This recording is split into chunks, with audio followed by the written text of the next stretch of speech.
let's shift our focus to the United States. In a major legal setback for the Trump administration, a U.S. trade court has blocked President Trump's Liberation Day import tariffs, ruling that he overstepped his authority.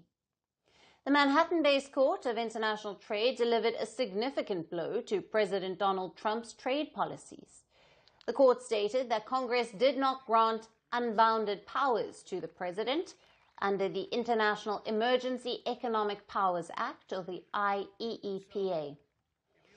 The Trump administration has argued that the tariffs were necessary to address trade imbalances.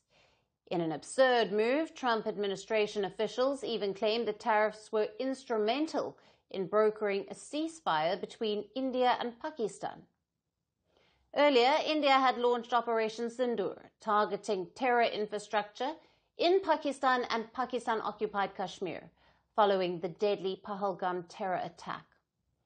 On the 10th of May, New Delhi and Islamabad reached a ceasefire agreement, which Trump claims was brokered by him. However, India has denied these claims. New Delhi's stance over the ceasefire has been clear. India maintains that a ceasefire agreement was reached after Pakistan initiated truce talks. There has been no involvement of a third party, and that it was done bilaterally. Now, the officials from Trump administration also argued that these tariffs were a crucial tool in the ongoing trade negotiations with several nations, with a July 7th deadline looming to finalize the trade deals. However, the court has rejected these arguments. The court emphasized that the U.S. Constitution gives Congress the exclusive authority to regulate commerce with other countries. The judges stated that the act only allows the president to impose economic sanctions to address unusual and extraordinary threats during a national emergency.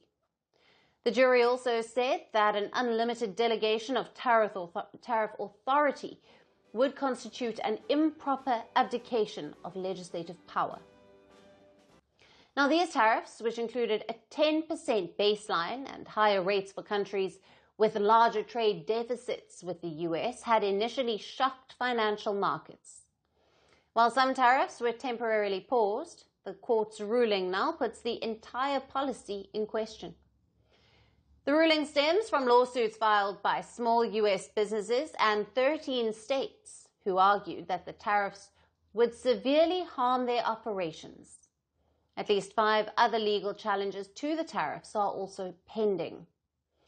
Now, Democratic U.S. representatives have praised the trade court decision, calling it a victory for working families. Soon after the ruling came out, the Trump administration filed a notice of appeal and questioned the authority of the court.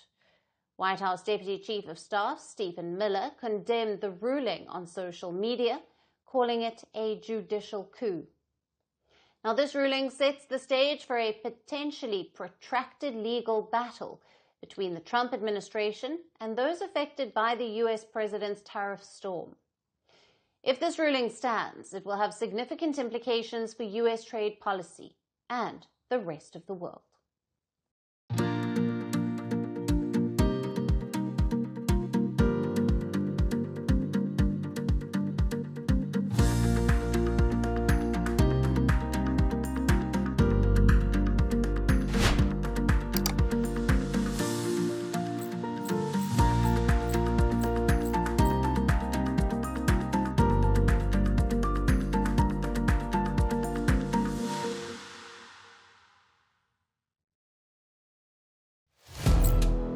Firstpost now available in 9 languages on YouTube. English, Stands at $36 trillion. French, Le FMI, comme German, Geschäftsführenden Direktor, Hindi, $30 trillion ka karjo. Indonesian, Pemerintah tanpa pemeriksaan. Italian, Skali radikali. Japanese, 4 trilhões euro. Portuguese, Por causa do próprio balanço patrimonial. Spanish. Beautiful bill. Go to Settings, click on Audio Track and select a language of your choice. Be the first to know what's happening around you in your first language. Firstpost.